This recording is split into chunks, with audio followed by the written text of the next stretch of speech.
Shalom, shalom, boa noite.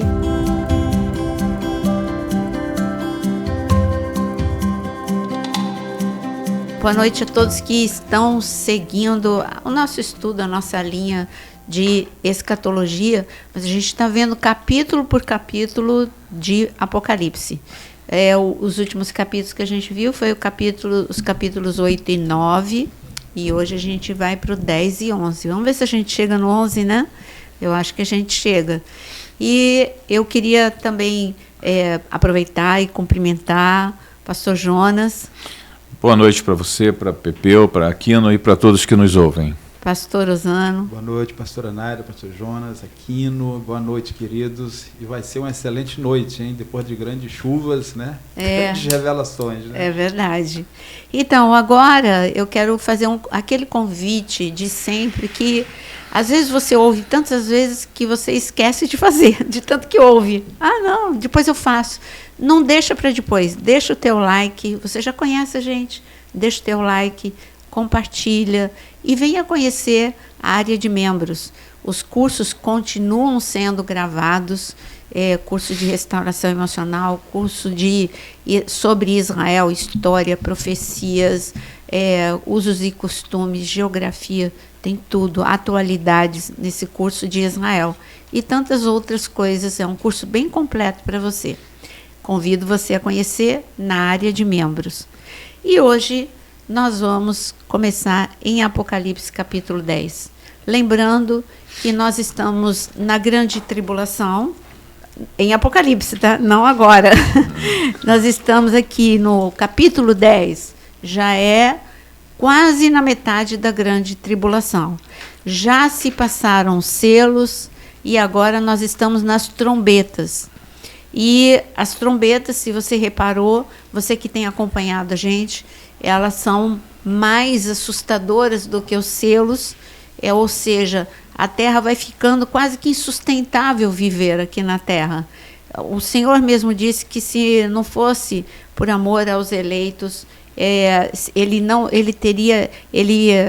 ou melhor dizendo, que ele encurtou por amor aos eleitos, porque senão ninguém aguentaria. 7 anos já foi Deus encurtando, imagina. Da mesma forma que ele fez na cruz. Uma pessoa crucificada seria de 3 a 4 dias, é uma morte lenta, e o Pai surpreendeu a todos, até Pilatos, que já morreu 6 horas, Jesus morreu, ele encurtou o sofrimento. A mesma coisa com Sadraque, Mesaque e Abdenego, ele encurtou o sofrimento entrando na fornalha e criando uma imunidade para Sadraque, Mesaque e Abdenego. Mas vamos ler Apocalipse capítulo 10? Apocalipse capítulo 10, capítulo 9 trouxe tanto ensinamento para a gente, não é? Então, a gente vai ver uma visão do apóstolo João. Ele vai ver um anjo forte, vi outro anjo forte descendo do céu, envolto em nuvem, com arco-íris por cima de sua cabeça, o rosto como sol e as pernas como coluna de fogo.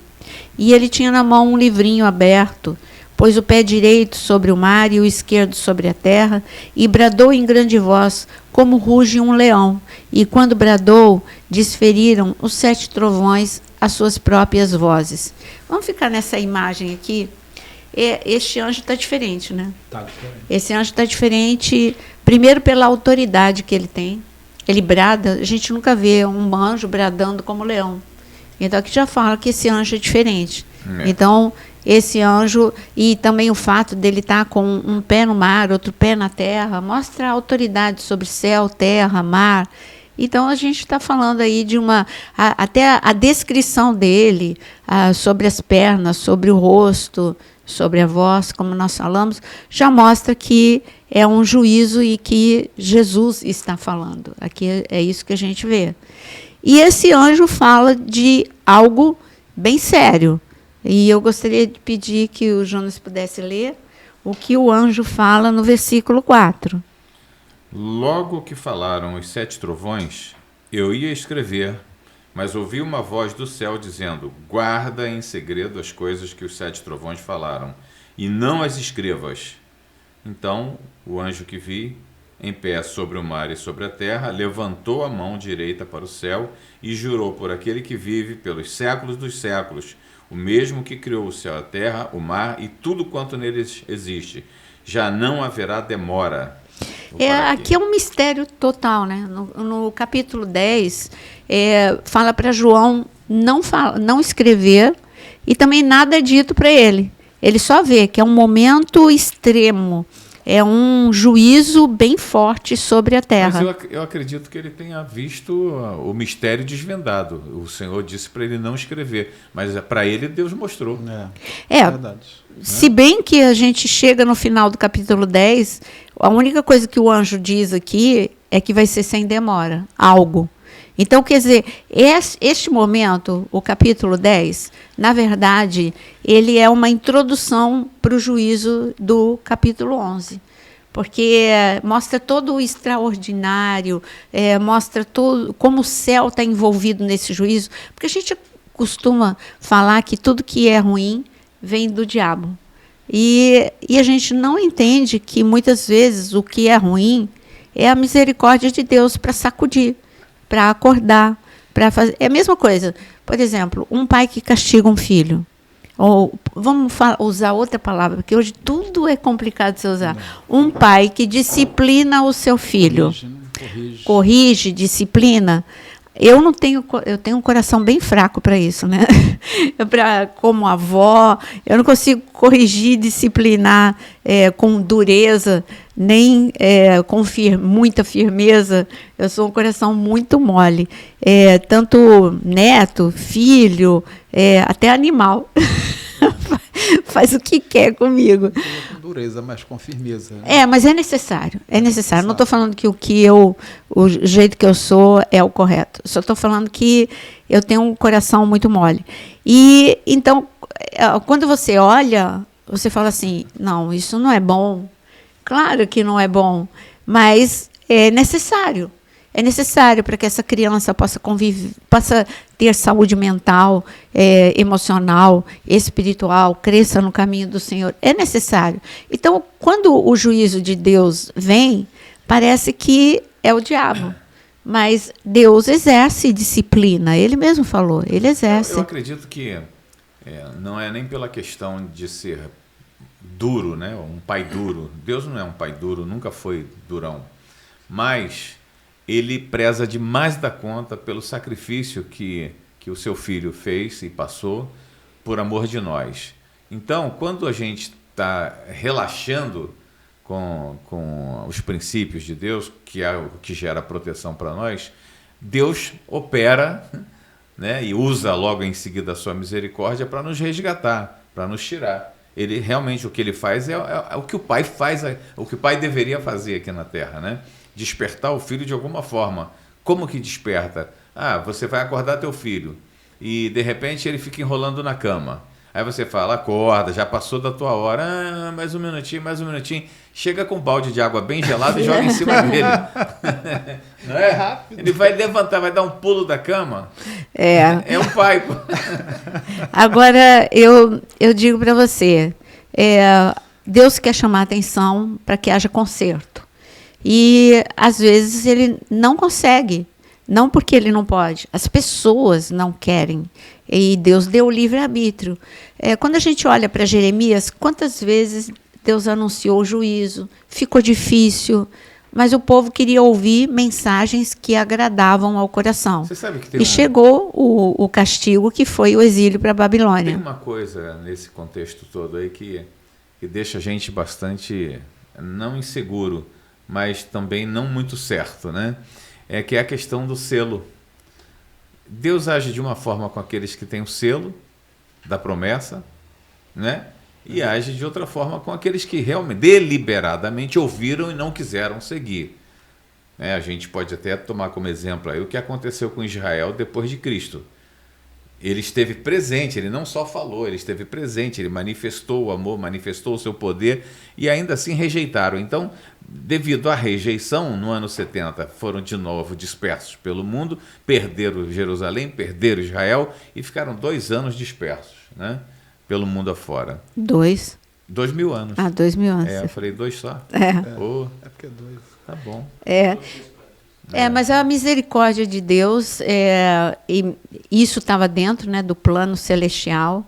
E a misericórdia, para mim, a misericórdia somos nós, né, os gentios. E hoje Deus, ele se volta para o seu povo. Mas o que eu queria dizer é trazer para os nossos dias. A coisa está preta. Para os nossos dias, esse atentado que teve na Rússia, né, a gente estava vendo agora de manhã, os muçulmanos, como é que é? Estado Islâmico, não foi? Não. Ainda a gente não tem todos os dados. Mas eles afirmaram que fizeram contra os cristãos. Que foi uma das fontes, uma das notícias, teve um atentado muito forte na Rússia, muitos mortos, e primeiro eles atiraram e teve muitos feridos e muitos mortos, e depois incendiaram. Num local onde tinha muita gente, um teatro onde estava muita gente reunida. Alguns falaram que era de algum desses países aí da Rússia, esses que querem independência, e outra fonte de notícias disse de que eles foram contratados pelos um ataque realmente terrorista contra cristãos. E, então, a gente não tem ainda a certeza, as certezas virão depois, com mais interrogatório com eles. Mas o que eu estava falando é que o que nós estamos vivendo hoje como igreja, aqui nós estamos na grande tribulação. Vamos ver o que vai acontecer com João depois que ele ouve isso. Mas nós, como igreja, Deus tem tentado chamar a atenção. Deus pode todas as coisas, mas Ele nos dá liberdade. Você me quer ou não me quer, tudo bem, é você que decide. Se você quer se aproximar de mim, se você quer se afastar de mim, o meu desejo é igual ao filho pródigo. O pai do filho pródigo, o desejo dele era ter os filhos de novo nos seus braços. Então, ele ia sempre para a porta da cidade. Quando você lê a parábola, você não repara que o pai sai correndo para a porta da cidade. E ele não está parado na casa dele esperando que o filho... Ele fez um movimento em direção ao filho. Então, o filho não queria, até que chegou o dia em que ele quis. Então, a vontade coincidiu com a vontade do pai. A vontade do filho coincidiu com a vontade do pai. Hoje, Deus quer que a igreja viva um avivamento. E as coisas estão cada dia pior, em todos os sentidos. Em termos de igreja, dentro das igrejas tem acontecido coisas muito estranhas, muito engano, muita coisa. Na sociedade, o mundo, vindo aqui, o Jonas falou para mim assim, uma das pragas hoje parece que é o câncer. O câncer não está poupando idade, condição financeira, é algo que parece uma praga. E é verdade. Está atingindo a todos, né? Eu concordo. Os dois últimos casos assim de pessoas importantes no mundo, vamos dizer, conhecidas, que é do rei Charles, né? E agora da nora dele também, né? Da esposa lá do filho. Debaixo do mesmo teto, dois casos. Não, mas quer dizer, isso a gente vê. Mundo, né? Como igreja, a gente escuta o tempo todo, a gente ora o tempo todo para pessoas com câncer. Mas uma coisa as pessoas têm dito: avivamento, estamos vivendo avivamento na minha igreja, avivamento na minha igreja, avivamento na minha outra igreja. Cada um fala que está vivendo avivamento. Uma coisa que me deixa um pouco triste é que as pessoas falam de avivamento sem saber o que é avivamento. E hoje eu perguntei no meu story se você realmente sabe o que é avivamento. Avivamento bíblico é arrependimento. Avivamento bíblico é um retorno ao primeiro amor, sim. É uma sede à palavra de Deus, que eu não estou vendo isso em canto nenhum. É uma sede absoluta pela palavra de Deus, de uma forma coletiva. Vou dar um exemplo. A gente estava lendo nosso devocional, né? O livro de Esdras. Não tinha uma pessoa que não quisesse ouvir a palavra. A cidade toda ficou ouvindo Esdras do início da manhã até a noite. E a palavra produziu algo no coração deles. Todo mundo chorou por entender que não estavam fazendo a vontade de Deus. Gente, isso foi coletivo. Isso, para mim, é avivamento. Avivamento é quando um rei avivalista, como Ezequias, como Josias, lê Fala, meu Deus, não estou fazendo nada do que está aqui. Chora e começa a agir. Não, temos que derrubar isso, fazer aquilo. Vamos fazer diferente. Né? É um reencontro. Tem que haver um reencontro. Então, aí as pessoas estão confundindo avivamento com emoção. Porque está todo mundo cantando. Com alegria, né? 60 mil pessoas cantando. Tudo bem, é lindo ver, mas 60 mil pessoas cantando, teve mudança de vida depois que ela acabou de cantar? Teve algum tipo de mudança na cidade? Porque o avivamento, ele traz uma mudança. Veja os avivamentos modernos, que agora já não é tão mais moderno, né? Porque já passou, sei lá, 30 anos nas Ilhas Fiji e tantos outros lugares. O avivamento trouxe um constrangimento no coração das pessoas tão grande que elas começaram a mudar a cidade toda. Não era uma pessoa, a cidade toda começou a mudar o comportamento. Um não falava mais mal do outro, quem roubava deixou de roubar. Então, foi uma transformação. Então, cuidado com os seus conceitos. É muito fácil falar, estamos vivendo um avivamento. Avivamento é conversão, é arrependimento, é transformação, é santidade. E aqui Deus está na sua grande misericórdia, no meio da grande tribulação, ele está tentando chamar a atenção. Mostra para João. João, a coisa está ruim e vai ficar pior. Então, João, presta atenção, nem escreve, não dispersa, nem precisa escrever, João. João, eu vou dar escrito para você. E foi dessa forma que o capítulo 10, ele chega no final, e eu gostaria de ler, porque no capítulo 10 realmente marca o encontro de João com este anjo que tem voz como de leão. E aqui diz no versículo, olha o que ele diz no versículo 9. Não, leu o 8, começa pelo 8. No 8? A voz que ouvi vinda do céu estava de novo falando comigo e dizendo, vai, toma o livro que se acha aberto na mão do anjo, em pé sobre o mar e sobre a terra. Pois o anjo dizendo-lhe que me desse o livro, e ele então me fala, toma, devora, certamente ele será amargo ao seu estômago, mas na sua boca doce como o mel. E foi o que ele fez. Então, quer dizer, o capítulo 10, ele pegou o livro, ele pôs na sua boca, na boca era doce como mel, e no estômago, quando caiu, era amargo. Alguém viveu isso, né? Essa experiência, como João, que foi o profeta Ezequiel. O que o Senhor estava falando, olha, João, você está ouvindo, você está vendo, você está deslumbrado, você está vendo, porque João teve um privilégio, né, de ver o reino natural e o espiritual. Eu garanto que João estava extasiado com a visão daquele anjo, com todo o poder, com toda a autoridade. Ele não estava ainda atentando como a coisa ia piorar. Você tem o livro de Apocalipse completo aí. Mas João não. João estava recebendo pouco a pouco. Então, João não sabia o que ia acontecer depois.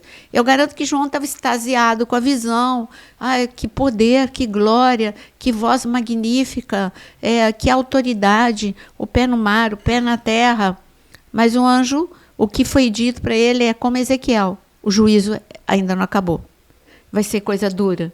Então, sempre que Deus fala do juízo, ele fala, como ele falou para Ezequiel, é duro, é amargo, são coisas difíceis que ainda serão vividas.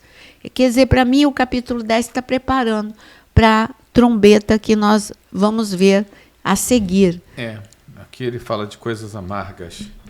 Duras a serem coisas vividas, duras, né? Difíceis. Né? Difíceis. Deus não quis que ele falasse, que ele escrevesse. Né? Não nesse momento, mas ele vai ter que escrever, ele vai ver. Então, é um momento preparando. Olha, aquela frase, né? Tá ruim, mas vai ficar pior. Eu acho que a questão dos 7 anos da grande tribulação é subdividido, né? É dividido em 2 metades, 3 anos e meio e 3 anos e meio. Agora começa a marcação da segunda metade. Exatamente isso que eu ia falar. A primeira metade realmente não vai ser um juízo tão... Talvez seja para o cristão que não suba. Assustador, né? Para o cristão que fica não sendo arrebatado, esses 3 anos e meio vai ser bem cruel, ou cruéis, né? Porque vai se exigir adoração ao anticristo, vai se exigir o selo ou o número da besta para poder comprar, vender, etc. e tal. É muita coisa que tem aí para acontecer, mas eu acho que brabo mesmo para a humanidade como um todo, né, vai ser a segunda metade. Verdade. O mundo ainda não viu, até o que marca isso que o Jonas está falando é que na primeira metade o anticristo ele ainda não mostra o requinte da sua maldade. Aqui, o que a gente assistiu até aqui? Desastres naturais. Eu acho que o requinte de maldade aí está mais pelo juízo. Não, eles então, vão viver o juízo que vai ser terrível. Não, o que as pessoas viveram até aqui, que a gente já viu? As pessoas viveram desastres naturais, dificuldade de alimentação, por consequência desses desastres naturais. O que eles viram? Coisas que assustaram, também desordem cósmica. Até aqui, eles não viram maldade do homem ainda. Para mim, marca o que Davi fala. Davi errou, fez o censo, ele não confiou em Deus, ele estava confiando no número de homens que ele teria para combater, e Deus ali exerceu juízo sobre a vida de Davi. E Davi, quando o profeta foi e falou, olha, você fez errado, Davi. Você tem três castigos para escolher. E Davi, a frase final de Davi, para mim, é um impacto, mas é a verdade. Ele falou, eu prefiro cair na mão, porque era sofrer na mão do inimigo, ou era ter vergonha. Então ele falou assim, eu prefiro cair na mão de Deus do que cair na mão do homem. Então, o que na primeira metade da grande tribulação as pessoas ainda não viram é a maldade humana, que é terrível. A maldade humana, ainda mais de um homem como anticristo, que vai estar incorporado ali, né? 24 horas. Será que a gente não está começando a ver essas coisas? Não, já está sim. Sim, a maldade de alguém que foi levantado. Mas a gente está experimentando o espírito do anticristo. Te maltratando, não sei. Não, aí a gente está falando de duas coisas diferentes. O princípio das dores, a gente experimenta, é o que a gente está vivendo. A gente experimenta como um todo, nesse princípio das dores, um pouco de tudo que vai ser visto na grande tribulação. O que é um pouco de tudo? Durante a grande tribulação, vai ter só engano. A gente já vê engano. Durante a grande tribulação, a gente vai ver muitas tragédias. Já estamos vendo tragédias em proporções menores ao que vai acontecer na grande tribulação. Tem uma seguidora que ela me chamou a atenção. Eu leio, né, os comentários, como eu sempre digo. Aí ela falou assim, olha, eu deixei de ver porque me assusta Apocalipse. Eu acho assim que Apocalipse, ele é assustador. Eu vejo um monte de gente fazendo um monte de vídeo, como eu sempre falo, sensacionalista, dizendo a terceira guerra é agora, o Eufrates está secando, é agora. Eu vejo um monte de vídeo desse. E aí o interessante é que a pessoa não fica assustada com esses vídeos, fica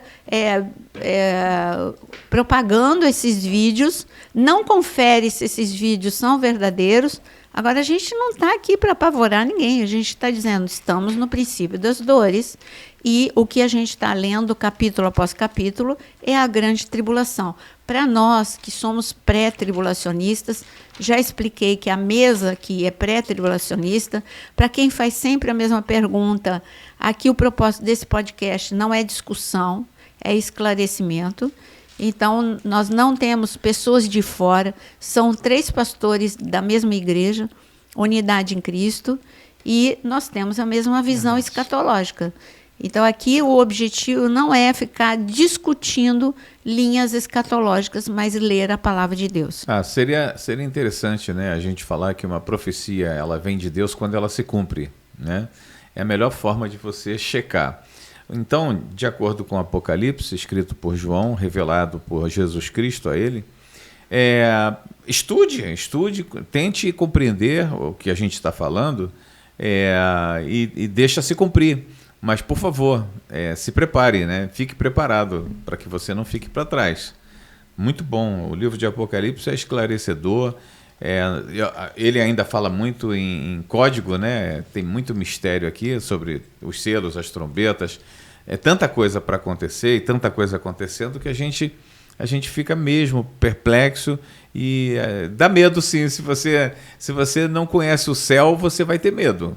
Né? Mas se você conhece Jesus Cristo, o amor de Deus Pai, o amor de Jesus por nós, por todos nós, filhos dele, você não vai ter medo, você vai estar feliz porque vai acabar esse ciclo da vida, entendeu? É uma coisa assim que muita gente se espanta com isso. Então, mas é um ciclo de 6.000 anos de existência do homem segundo a imagem e semelhança de Deus. Não estou falando o que veio para trás, o que deixou de vir.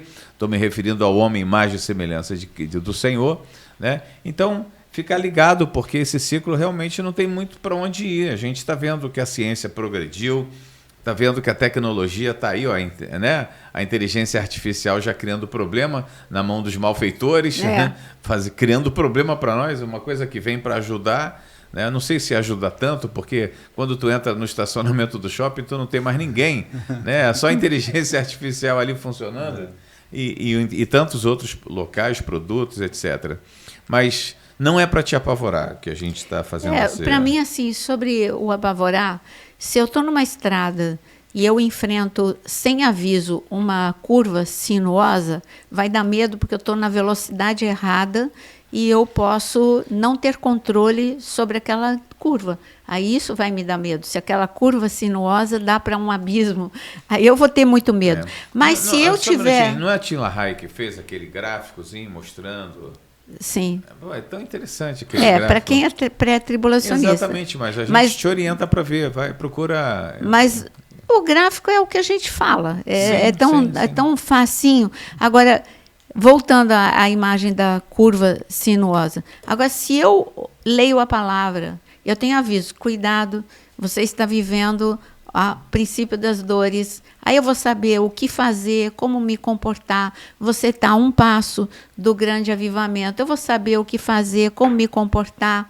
Então, aí se eu estou nessa estrada, olha, você está a 300 metros da curva sinuosa, diminua a velocidade, eu vou entrar com segurança numa curva, não vai ter um acidente. Então, para mim, Apocalipse, se você estudar, como a gente está estudando, e entender, você não vai ter medo, porque você vai entender as placas de sinalização que Jesus deixou para a gente. Verdade. Pastora, o pastor ia falar. Eu queria trazer duas curiosidades, né? Eu creio que os seguidores também devem ter essa curiosidade. Que o versículo 1 ele começa falando de um anjo poderoso, né? Sim. Quem é esse anjo, né?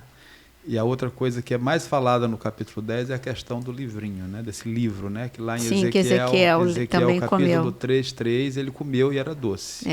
Né? Mas aqui já fala que além de ser doce, é amargo como fel. Para Ezequiel a mesma coisa. Quando chegou no estômago, ficou amargo. Né? Mas ele diz que é para ele profetizar. E aí o fechamento do capítulo vai dizer exatamente isso, né? No último versículo, que é o 11, né? Então me foi dito, é preciso que você profetize de novo acerca de muitos povos, nações e línguas. Né? Então, assim, a voz profética. A voz profética, né? Esse livrinho, o que é esse livro? Então, esse livrinho, por exemplo, hoje, como eu estava falando, que as pessoas estão vivendo um período de engano, porque elas querem um entretenimento no púlpito, uma mensagem que agrade muito. Ou que ela dê risada, ou que isso traga alguma coisa que vai dizer o quanto ela é maravilhosa. E agora, a mensagem profética, tanto de Ezequiel quanto de João, a gente pode resumir em: desperta tu que dormes, levanta, porque está tudo errado e algo novo vai acontecer e você precisa estar preparado para esse algo novo. Então, quem tem a voz profética não é uma pessoa que as pessoas querem ouvir. Eu pergunto para vocês dois: alguém queria ouvir Jeremias? Não. Alguém queria ouvir Ezequiel? Não. Alguém queria ouvir algum profeta? Eu estava dando aula sobre tribos do norte e tribos do sul. Quais foram os profetas para as tribos do norte? Quais foram para a tribo do sul? Ninguém quis ouvir, nem os profetas que foram levantados para a tribo do norte, nem os profetas que foram levantados para as tribos do sul. Resultado de ninguém querer ouvir a voz profética: 2 exílios. O exílio das tribos do norte e o exílio das tribos do sul.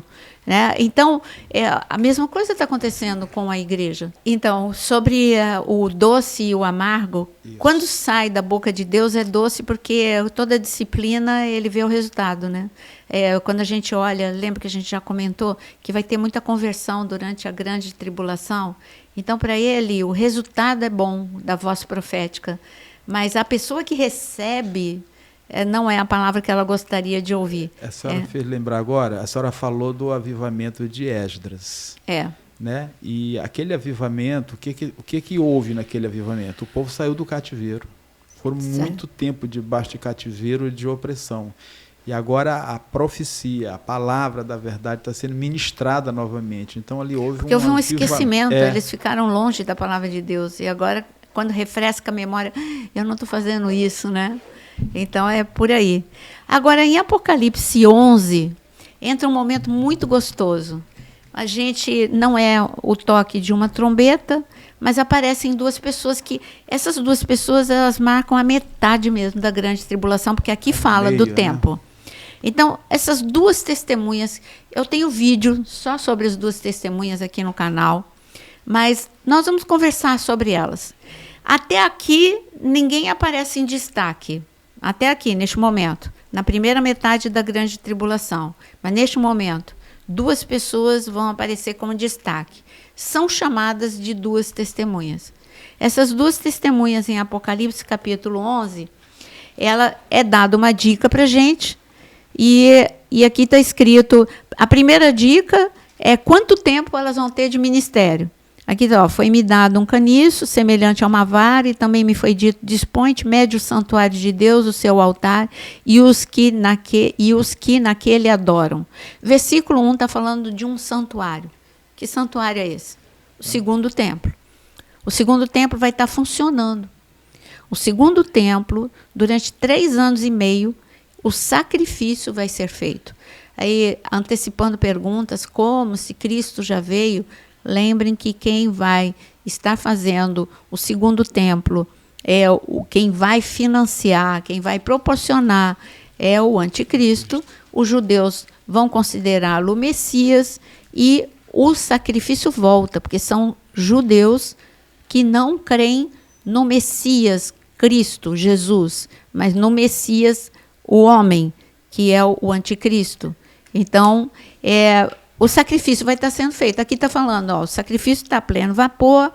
E aí ele fala, e os judeus ainda não descobriram quem é, porque ele ainda não proibiu a adoração no templo. Aqui ainda não houve profanação do templo. Aqui está tudo bem para judeu. Aí já há perseguição para cristão, mas para judeu está tudo bem. E nesse cenário... Porque é difícil, né? Deus, ele anuncia antes de acontecer. É nesse cenário em que vai tudo bem que aparecem as duas testemunhas para dizer vai tudo mal. Tá ruim. É assim que acontece também. Quando a gente acha... A igreja de Laodiceia, que eu falo tanto para vocês, para ela estava tudo bem. Ela mesma fala para ali, a igreja de Laodiceia, quando ela é avisada, ela diz assim, eu tenho tudo. Eu tenho dinheiro, eu tenho fama, tudo vai bem para mim. Aí o Senhor mesmo diz, você diz que tem tudo e que não precisa de mim. Você acha que você é rica, poderosa, famosa, mas eu quero dizer que você é pobre, cega, miserável e nu. Então, a voz profética, pastor, voltando para o que a gente estava conversando, ela aparece quando tudo aparentemente está bem. Quando Jeremias começou a anunciar de que havia risco de cativeiro, porque o povo estava se distanciando de Deus, o povo achava que estava tudo bem, porque eles ficaram na acomodação. Hoje, nós estamos vivendo o princípio das dores. O Espírito está, como na parábola das 10 virgens, ele está gritando, o noivo está chegando, o noivo está chegando, precisa de mais óleo, precisa acordar, precisa estar preparado. Mas a igreja já se sente preparada e ela está dormindo. Ela já se sente preparada e ela está sem óleo. Então, a voz profética se levanta quando as pessoas acham que elas estão bem. Esse é o problema de Apocalipse. Tem momentos que parece que tudo está bem, mas não quer dizer que Deus está aprovando, né? Não aos olhos divinos, está bem para você, na você. sua acomodação, na busca pela autossatisfação. Aí está bem. Para aquele que ama o orgulho, aí está tudo bem. Para aquele que está nessa maré, hoje assim, a aprovação divina em relação aos pregadores de hoje. Qual seria? Nem quero entrar nesse mérito. Eita. Mas qual seria a aprovação divina? Qual é a porcentagem do que sai do púlpito que tem o selo de validação do céu? E que Deus diz, você está servo bom e fiel. Você está falando o que precisa ser dito e você não está procurando a aprovação de homens, a glória de homens. Você está procurando a aprovação do céu, a glória de Deus. Quem busca a glória de Deus nem sempre vai ter a aprovação do homem. Verdade. Segura essa. Nabucodonosor, ele foi avisado, né, por Daniel, né, de como ele estava distante do que Deus queria, né?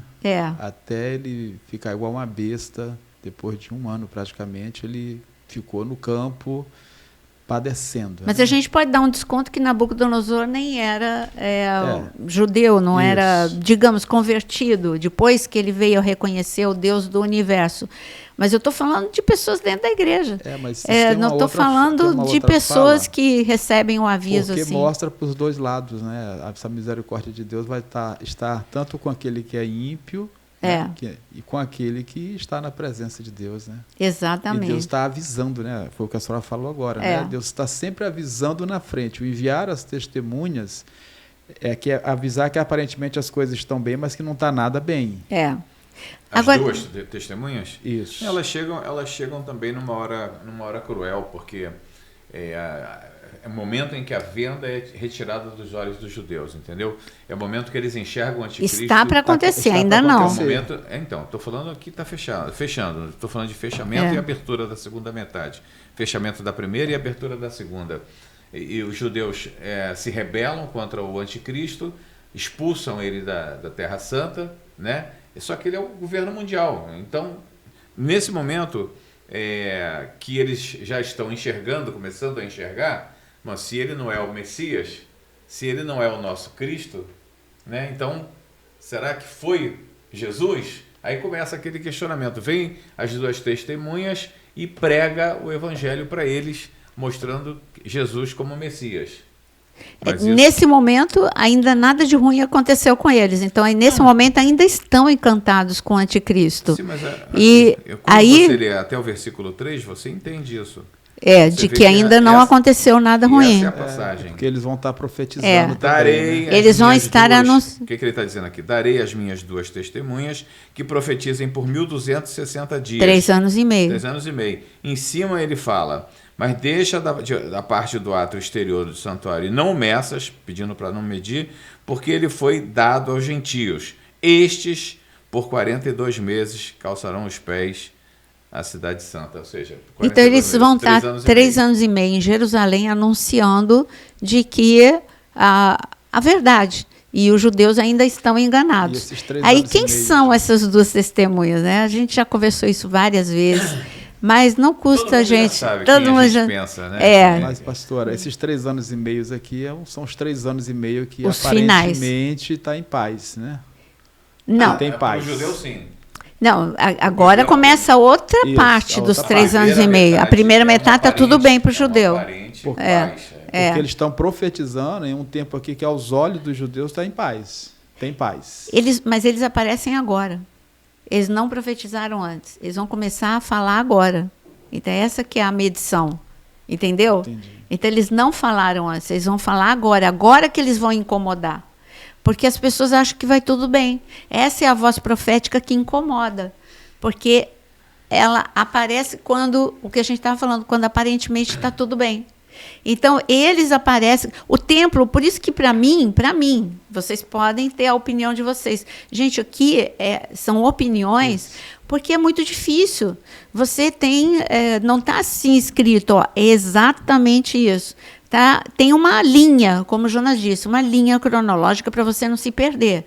Dentro dessa linha, tem tanta coisa que você pode ter uma opinião, você outra e eu outra. Olha aqui, então, 3 anos e meio não passam tão rápido assim quando as coisas quando tá são ruim, ruins. não.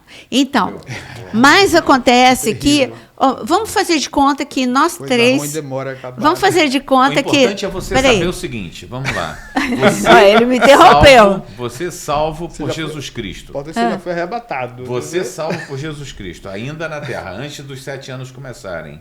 Tá? Você foi chamado para formatar a igreja de Cristo, o corpo de Cristo, e, portanto, parte do princípio que você é retirado da terra junto com o Espírito Santo no iniciozinho da grande tribulação, porque a palavra diz que a gente vai conhecer a pessoa, né? Você vai identificar.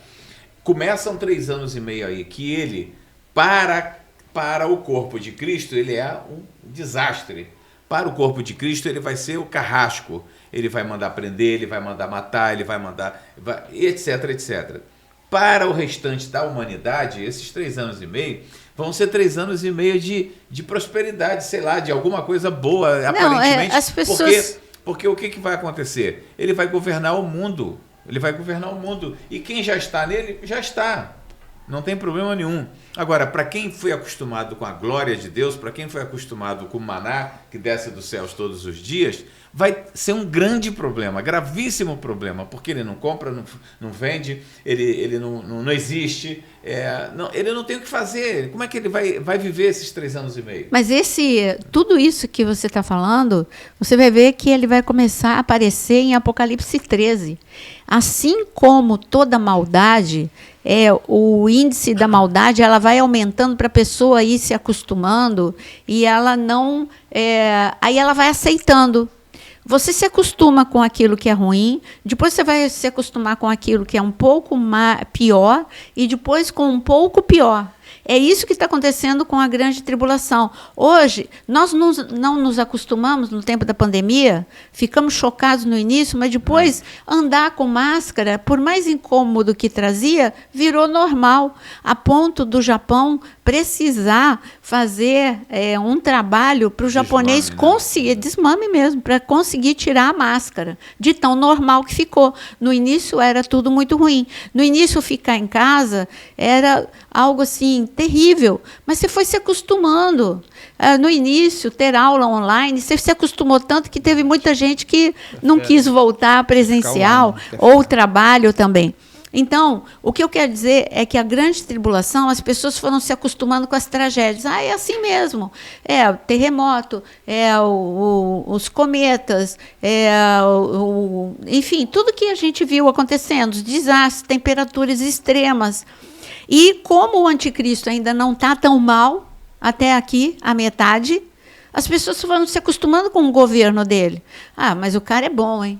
Ele pode ser ruim para cristão, mas também cristão, né, abusa. Então as pessoas vão se acostumando. Mas ele é bom, olha só, ele trouxe paz que ninguém nunca conseguiu entre judeu e árabe. Ele trouxe paz também mundial. Olha só, a gente parou as guerras aqui. Resolveu o problema. Resolveu o problema, parece que ele resolveu tudo. Então, este momento, dentro do caos, parece que está bem. É aí que a gente tem que entender o seguinte: a gente aprende na palavra que a vida vai estar muito difícil na pré-tribulação, que é o que nós estamos vivendo hoje, tá? Estamos vivendo uma pré-tribulação. O mundo todo está envolvido no mesmo propósito, tá?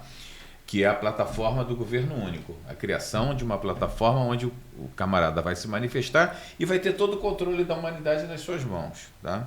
Então, nós não podemos imaginar que a primeira metade da grande tribulação vai ser bom. Não vai ser bom para nós, para cristãos que não subam.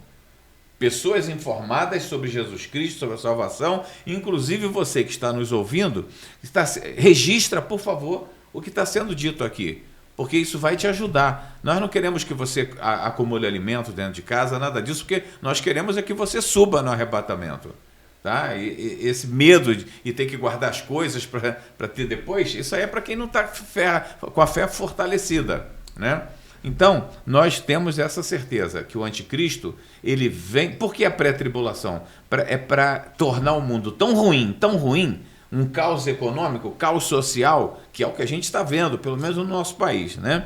A gente está vendo a coisa degringolando, mas só que isso vai acontecer no mundo inteiro. Se você olhar na Europa, você vai ver os agricultores fazendo um movimento terrível, porque não lhe estão favorecendo. E provavelmente o Brasil está passando por isso. A gente vai ver mais para frente um pouco. Então, o anticristo se manifesta trazendo solução para os problemas. É isso que vai fazer com que ele seja aceito pela humanidade. Está entendendo, gente? Ele vai facilitar a vida, aparentemente, para muita gente. Facilita para os judeus por causa do templo, facilita para o mundo, para a diplomacia, por causa da paz. Ele facilita. Agora, daqui a pouco, aqui a gente está em Apocalipse 12, mas daqui a pouco ele vai facilitar a transação econômica, ele vai facilitar tudo. Uma globalização que já existe, ele vai usar a tecnologia de ponta. E então o mundo vai admirar esse homem cada dia mais. Ainda voltando para as duas testemunhas, quem são essas duas testemunhas? Duas pessoas que Deus usa para falar neste tempo de crise. Podia ter uma enquete aí, né, pastor? Uma enquete. A galera coloca lá. Coloca nos comentários participar, quem que você acha que são essas duas testemunhas. Escreve aí, participa aí. Bom, eu vou dar uma dica e a Nara vai dar outra. Peraí. Aqui fala que são dois homens de carne e osso, tá? Não Verdade. São anjos. Então, pronto. Primeira dica. Dois homens de carne e osso. Peraí, deixa eu falar. Eles são dois homens de carne e osso que vão morrer. Por isso que é de carne e osso. Eles vão morrer. Aí eu já estou anunciando que vai morrer. Então, são dois homens ungidos que foram anunciados, leia a dica de Zacarias 4, todas as dicas de que eles seriam levantados para este tempo, homens ungidos que estavam diante de Deus. Outra dica, hein? Eles estavam diante de Deus e foram enviados para este momento. Para amigos de Deus. Né? Amigos de Deus, mas estavam ministrando diante de Deus. Está escrito em Zacarias 4. Agora, o que você ia falar? A gente não vai concordar nunca, eu e ela. Nunca. Ela obviamente, está partindo de um princípio e eu estou partindo de um ato, né, de algo prático que aconteceu. Jesus no Monte da Transfiguração. Quem foi que os discípulos... quais foram os homens que Pedro e os demais discípulos viram com Jesus? Elias e Moisés. Elias e Moisés. Mas a Naira se pega no ponto de que Moisés experimentou a morte. Elias não experimentou e Enoque também não. Mas eu vi, foram os dois ali com Jesus naquele momento. E, olha, Moisés tem muita bagagem, Moisés tem muita experiência. Mas não pode voltar. Deus não quebra seus princípios. Não, então, eu não tô dizendo que Deus vai quebrar, mas tem alguma coisa aí que vai facilitar essa entrada. Então, por que a gente fala de Elias e Moisés? Porque a dica é justamente essa. A dica desses dois homens que vão surgir para confrontar o anticristo é que no versículo 6 está escrito que eles têm autoridade para fechar o céu e tem autoridade também para converter as águas em sangue. E quem fez isso foi Elias e foi Moisés. No entanto, a gente sabe que João Batista veio na unção de Elias. Ou seja, a unção que estava sobre Elias recaiu sobre João Batista. É o que está escrito. E nem por isso João Batista era Elias. Mas tem alguma coisa que impeça o poder de Deus de agir? Não tem nada. Tem os seus princípios aí, tá vendo? A gente nunca vai... Mas, turma que crê como Jonas, de que era Elias e Moisés, tudo ok. A gente tira a dúvida quando a gente estiver diante de Jesus. Mas a turma que acredita, como eu, que Deus não quebra seus princípios, no Antigo Testamento, deixa eu só falar, peraí. Não, peraí. Você não sabe. Então, peraí. Olha, deixa eu falar. No Antigo Testamento, por que é que só teve 2 pessoas arrebatadas? Fica essa pergunta. Só Elias e Enoque, aqui aparece 2. Então, vamos lá, gente. Deus não quebra. Moisés morreu. Morreu. Tem Mostrem o que vocês pensam? Se pensa como a Naira, se pensa Capítulo, como Jonas. É isso aí. Versículo 6 tem 2 dicas, né? Fala. São as 2 dicas, né? Estes homens têm poder para fechar o céu, de modo que não chova durante o tempo em que estiverem profetizando. Tem poder de abrir o mar. E tem poder para transformar a água em sangue e ferir a terra com toda sorte de pragas. Então. Quantas vezes desejar. Então, Elias... Quem será? Enoque Quem? Elias e Enoque com a unção de... com Deus, mas não fez muita coisa não. Olha, Enoque teve Vai ficar essa enquete aí. Não, Enoque teve muito tempo para aprender lá diante de Deus. Está escrito em Zacarias 4 que eles ficaram diante de Deus todo esse tempo aí. Então, me mostra onde estava o corpo de Moisés. Virou debate, gente. O anjo escondeu. Quem achou o corpo de Moisés? O anjo. Então o anjo Na epístola de Judas. O corpo está guardado em algum lugar, ele vai ser... Não. Bom, então, turma do Jonas, turma da Naira se manifesta aí e diz, eu sou da turma do Jonas ou é da turma da Naira, e não vai dar para a gente ver a outra metade vamos terminar as 2 testemunhas no nosso próximo podcast. Vamos para o momento em que as 2 testemunhas vão morrer, nós vamos falar no próximo podcast. Então, queridos, deixa o seu like, seu comentário, compartilha, e você que quer mais detalhes, tem aula de Apocalipse na área de membros. E não esqueça que nós estamos em Apocalipse 11, na metade do 11. Isso, e também na metade do livro.